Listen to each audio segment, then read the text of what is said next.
clamp down on. The company decided to clamp down on employees using personal devices during work hours.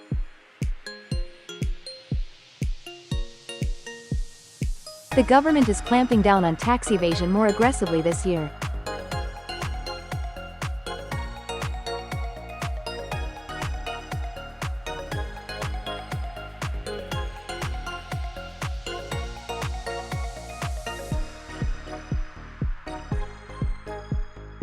The regulator plans to clamp down on misleading advertisements.